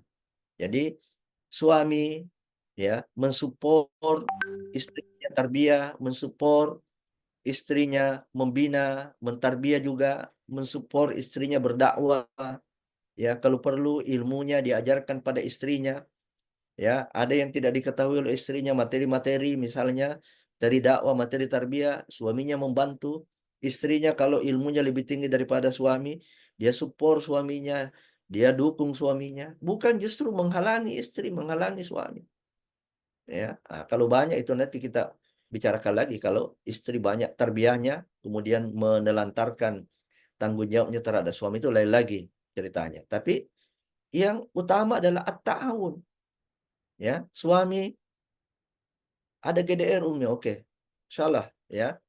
Uh, uh, ini ya, untuk GDR ini juga anak-anak ya dikasih GDR tidak apa-apa ya. Mungkin kita mengatakan wah, berapa ini kalau anggota keluarga kita ini membayar GDR ya. Tapi Masya Allah, kalau sudah sampai pada keyakinan kita bahwa bersedekah, berinfak itu pupuk rezeki kita, tidak ada orang yang selalu mau berpikir itu ya. Nah, jadi infak, sedekah itu adalah pupuk terhadap rezeki kita. Dia akan subur. Harta kita itu akan subur dengan berinfak. Nah, bagaimana dengan tidak mampu? Yang tidak mampu dibantu oleh anggota tarbiyahnya, ya, atau mungkin dia mendapatkan user, dia alihkan ke situ, ya, atau malah justru akhwat kita itu yang tidak mampu kita bantu, ya, jangan justru kita todong terus ya dengan tagihan-tagihan padahal memang kasihan tidak mampu dia. Nah, ini juga perlu kita belajar dari siapa itu kita punya mutarabbi ya. Tidak sama semua kita ini. Nah, kalau tadi saya mengatakan ini at-ta'awun dalam hal infak dan sedekah memang yang Allah berikan kemampuan di antara mereka ya. Mari ta'awun ya dalam kebaikan. Jangan istri selalu musyawarah mami terus ini, siang malam musyawarah terus. Ini bukan at-ta'awun 'alal khair. Ya.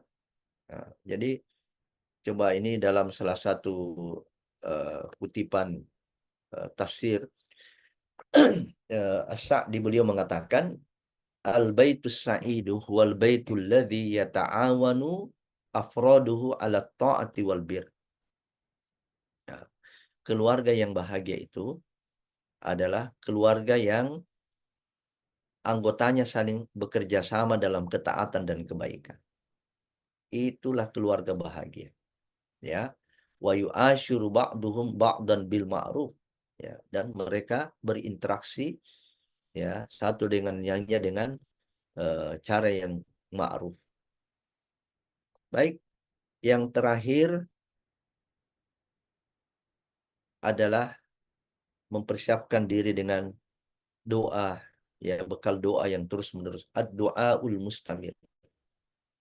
Ya. Doa yang terus-menerus kita panjatkan ya agar keluarga kita ini memiliki ketahanan, keluarga kita ini memiliki kekuatan, keluarga kita ini memiliki kesabaran, keluarga kita ini memiliki as-sabat, ya. Ada doa-doa yang diajarkan dalam Al-Quran, ya. Itu jadikan semua doa-doa keluarga.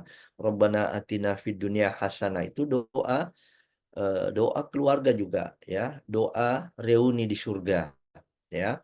Apalagi Rabbana hablana min azwajina wa dzurriyyatina qurrata ayun. Itu semua adalah doa-doa keluarga. Terus kita berdoa. Ya, kita berada di tempat-tempat yang mustajab, di waktu-waktu yang mustajab, kondisi-kondisi yang mustajab, kita doakan keluarga kita, ya Allah. Mudah-mudahan istriku menjadi istri yang salehah, suamiku suami yang soleh, tabat, dilapangkan rezekinya, disabarkan di dalam perjuangan, diberikan kekuatan. Anak-anakku, ya Allah, semoga menjadi anak-anak yang soleh dan solehah yang bisa melanjutkan perjuangan kami. Inilah para aba dan ummahat, keluarga keluarga tangguh dalam bingkai perjuangan Islam. Demikian yang dapat sampaikan pada pertemuan siang hari ini. Mudah-mudahan berikan manfaat sebagai nasihat bagi saya dan keluarga, dan nasihat bagi kita semua. Sallallahu ala nabiyina Muhammadin wa ala alihi wa sahbihi wasallam. Assalamualaikum warahmatullahi wabarakatuh. Waalaikumsalam warahmatullahi wabarakatuh. Masya Allah. Syukran wa jazakallahu khairan Ustaz Qasim atas pemaparan materi yang sangat menggugah kita dari materi ini. Alhamdulillah. Tentu agar materi ini bisa kita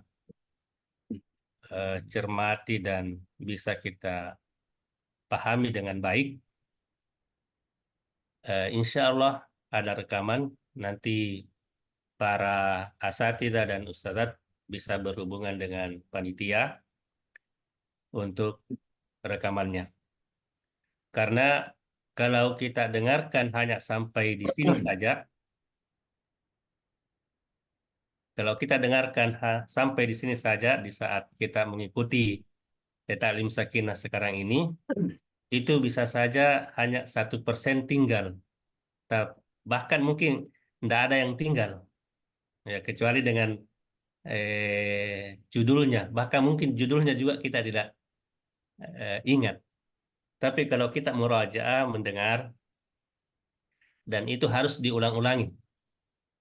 Ya, sesuatu yang sering didengar, sering dilihat, itu akan tertinggal, akan kita ingat selalu. Sehingga kalau kita sudah ingat selalu, sering diulang, insya Allah otomatis kita ingat itu. Seperti apa yang disampaikan tadi oleh Ustadzuna, Ustadz Qasim, bahwa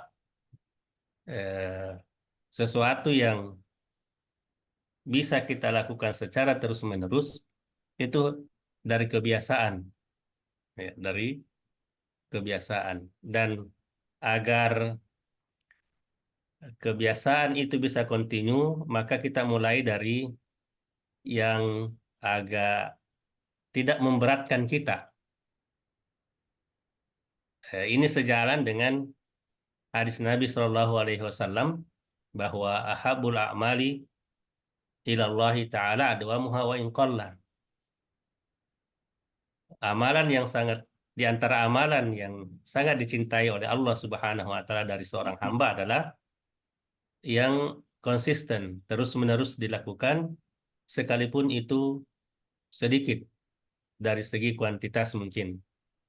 Tapi kita mampu untuk melaksanakannya secara kontinu. Nah, termasuk tadi yang disampaikan oleh Ustadzuna bahwa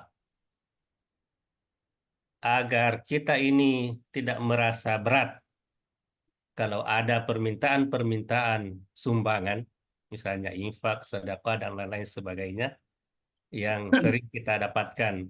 Ada infak Ramadan pada saat Ramadan, dan kalau ada kegiatan-kegiatan,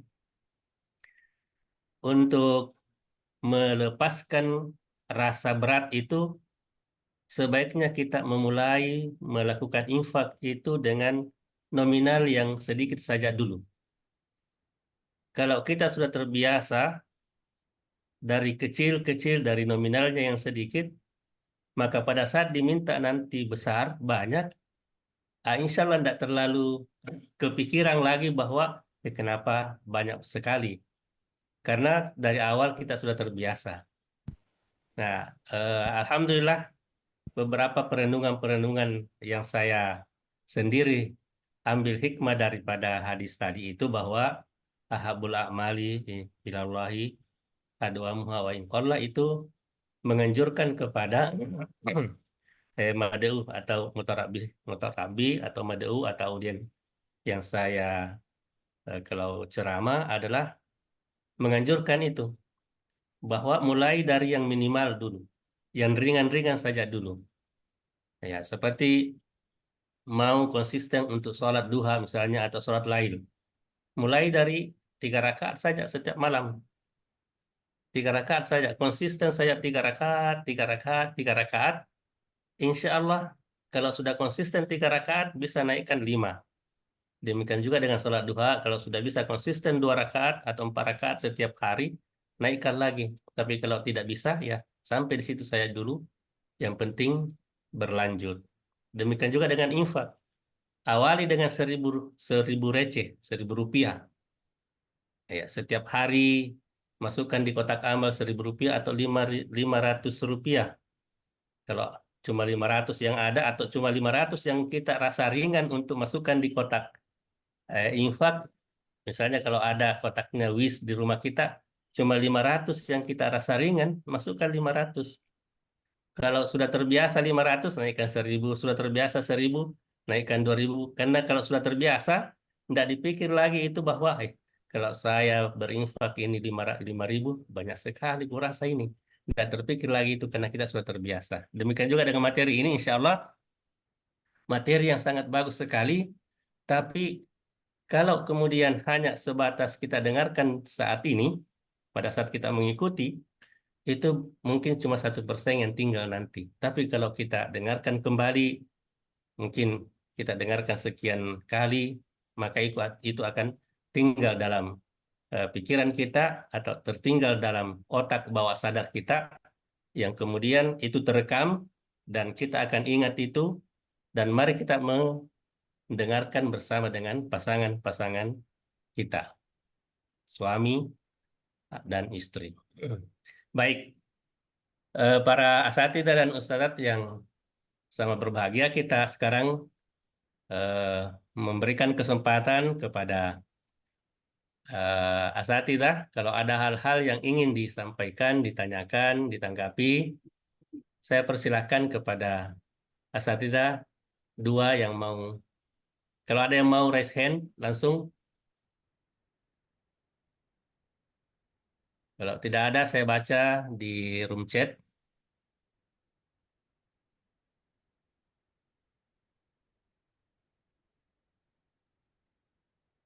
Ya, di room chat ini ada pertanyaan Ustadz. Afwan, mohon izin bertanya Ustadz, bagaimana menghadapi suami yang loyal dan sigap terhadap orang lain?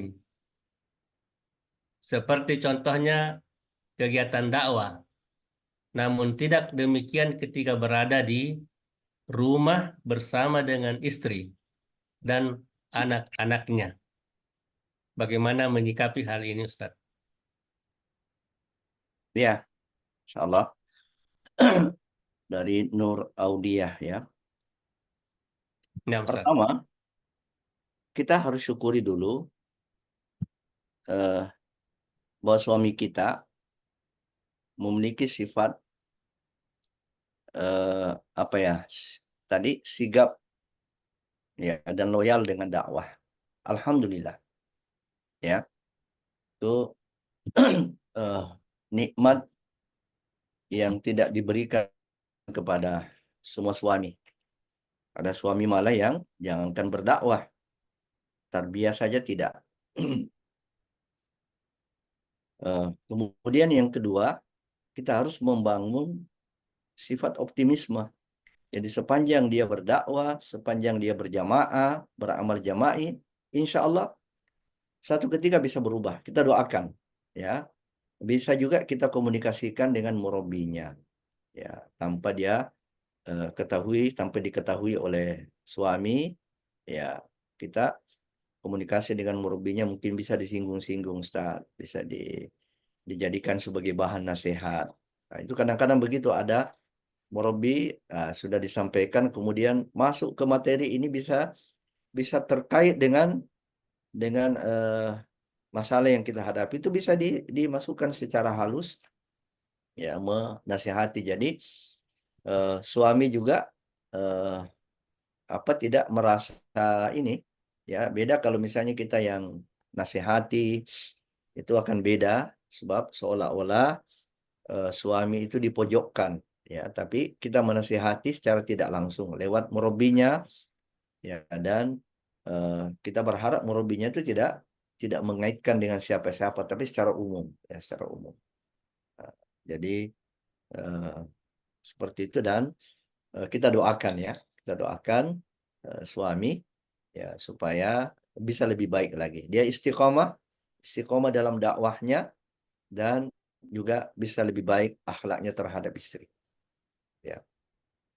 Begitu, wallahu alam. Jangan dipaksa bertanya, ya, karena saya ada acara ini walimah. Nah, Ustaz. Ya. Kalau tidak ada, ya cukup nih. Pak Ustadz Anu bisa di-share, Suryadi bisa di-share filenya di sini, yang file PDF saja. Oh iya, Ustaz. Ya.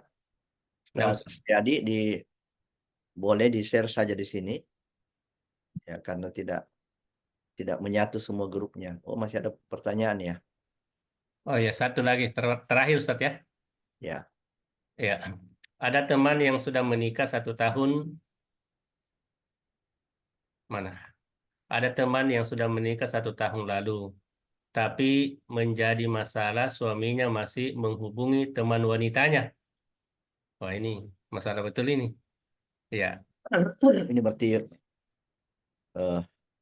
problem ini, ya. Masalah ya, jadi ini perlu tadi bisa dilakukan dengan cara tadi itu, ya, dengan cara tadi, dan yang penting disyukuri, mudah-mudahan suami kita itu dari sisi lain banyak kebaikannya, ya. Dalam hadis juga memang dianjurkan kepada kita ini untuk lebih fokus kepada kebaikannya, ya. Kita terus mendoakan, lalu kita coba mengkomunikasikan dengan murabinya untuk disinggung-singgung juga itu. Ya. Kalau memang sudah sampai parah, ya, kita beri pelajaran suami, ya, dan boleh kita paksa untuk berkonsultasi dengan konselor keluarga di Wahda, ya, sehingga masalahnya bisa diatasi. Sebab itu kalau sudah cenderung mengarah kepada dosa besar, kepada perzinahan, kepada perselingkuhan yang sudah mengarah kepada perzinahan, itu bukan lagi masalah kecil, ya. Itu masalah yang harus segera diselesaikan, dan kalau kita tidak bisa selesaikan berdua, maka kita menggunakan konselor.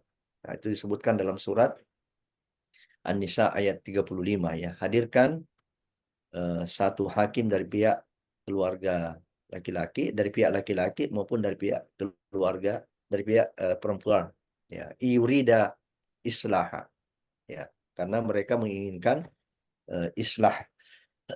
Ya, begitu, dan kita doakan, ya, kita doakan terus suami kita, sebab tidak mustahil doa-doa kita itu kalau ikhlas, itu yang bisa merubah orang. Jadi jangan disangka bahwa perubahan karakter itu hanya dengan pendidikan, hanya dengan nasihat. Karakter juga itu insya Allah bisa berubah dengan doa, ya. Dan yang lebih hebat lagi kalau kita bisa memadukan usaha dengan doa. Jadi misalnya ada orang tua yang punya anak tidak ideal, atau ada beberapa masalah yang dia tidak inginkan, yang tidak sukai, tetap menasehati, tetap memberikan hak-haknya, tetap mendidik. Nah, tapi jangan lupa doanya. Insya Allah ada waktunya anak itu berubah. Ya, begitu juga dengan suami. Nah, kita juga harus pandai melihat sisi-sisi kebaikannya. Ya, sepanjang memang belum terjatuh ke dalam perbuatan maksiat, itu sudah emergensi, ya, harus diselesaikan, harus karena itu adalah sudah berkaitan dengan Allah Subhanahu Wa Taala, itu harus diselesaikan. Terakhir Ustadz Amir itu, ini eh, pekerjaan PR bagi antum semua ini, terutama bagi ikhwah. Kenapa kalau ada yang bertanya itu yang lebih banyak bertanya adalah perempuan, akhwat.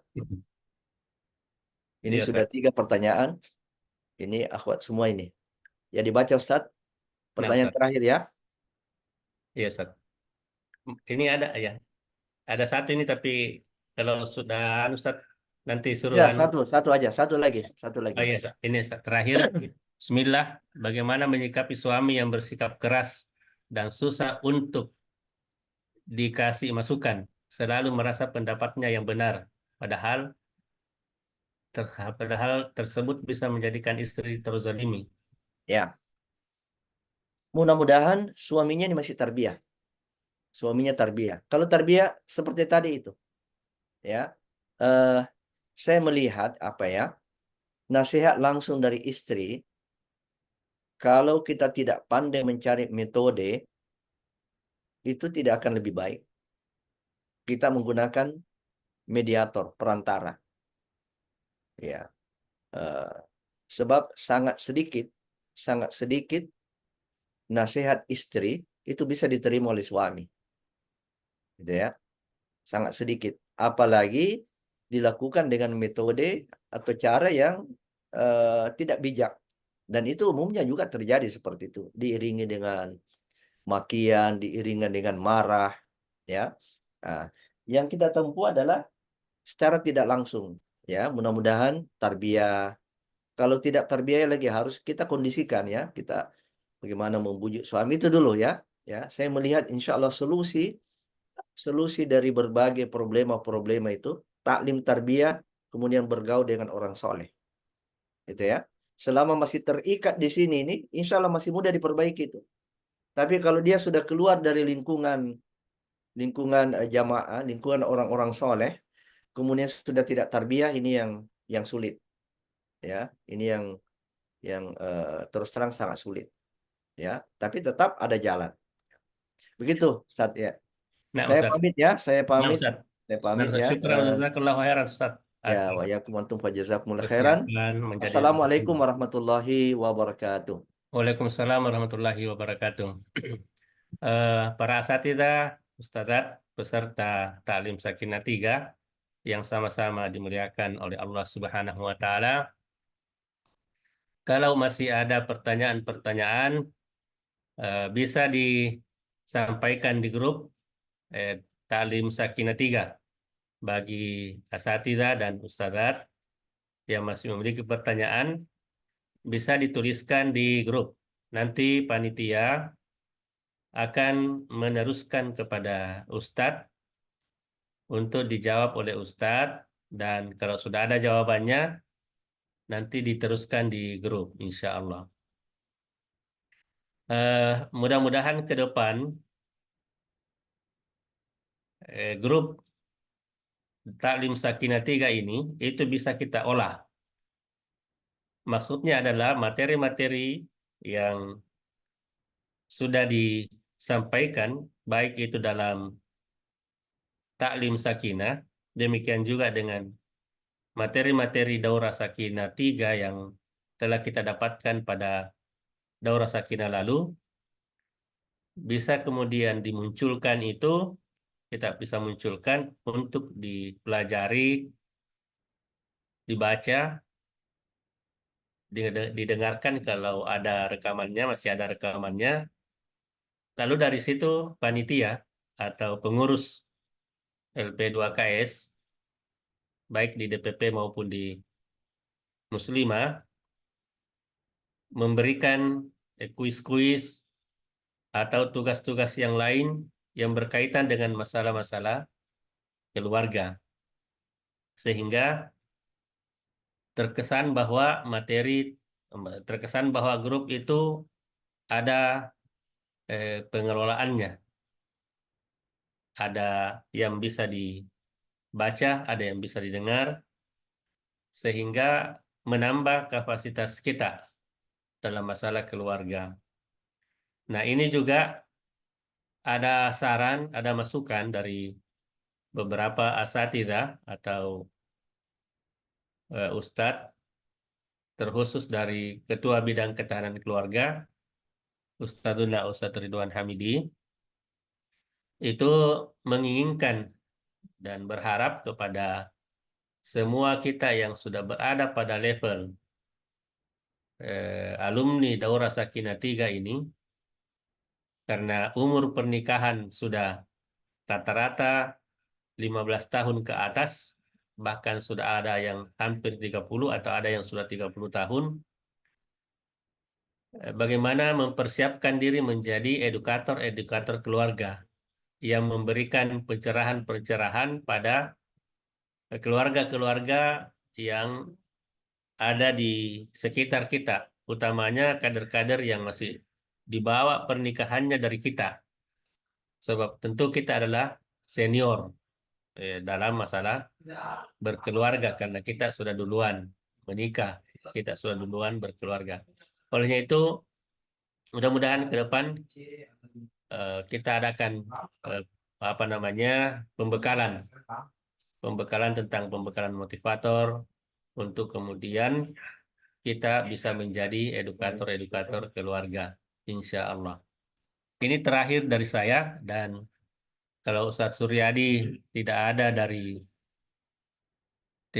di grup, Ustadz Suryadi ada?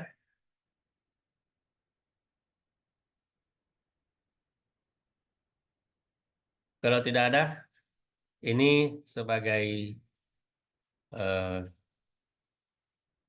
statement terakhir. Syukran wa jazakumullahu khairan kepada semuanya.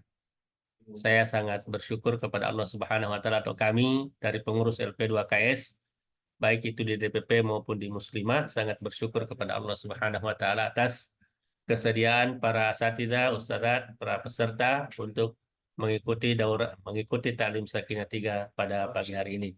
Semoga Allah Subhanahu wa taala senantiasa memberikan keberkahan dalam aktivitas dan kehidupan kita ini, memberikan keistiqomahan dalam menjalankan perintah dan kewajiban yang Allah Subhanahu wa taala telah perintahkan dan wajibkan kepada kita semuanya. Amin ya rabbal alamin. Tidak ada Ustaz Suryadi, Ustaz Kasman? Iya, kayaknya enggak ada. Baik, kalau begitu sesi dokumentasi. Oh iya. Ya, silakan para Ustadz mengaktifkan videonya. Ya. Silakan asatidzah untuk mengaktifkan yang bisa aktif untuk kita ambil dokumentasi insya Allah.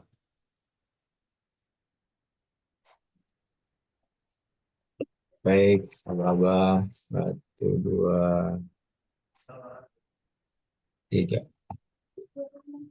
Ada kerjaan apa? Sekali lagi.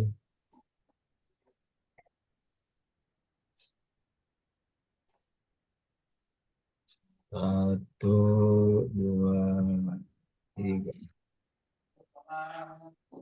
Ya, syukuran Ustaz. Afwan, ya. Jazakumullahu khairan semuanya. Masya Allah. Ada Ustaz Saiful, ada Ustaz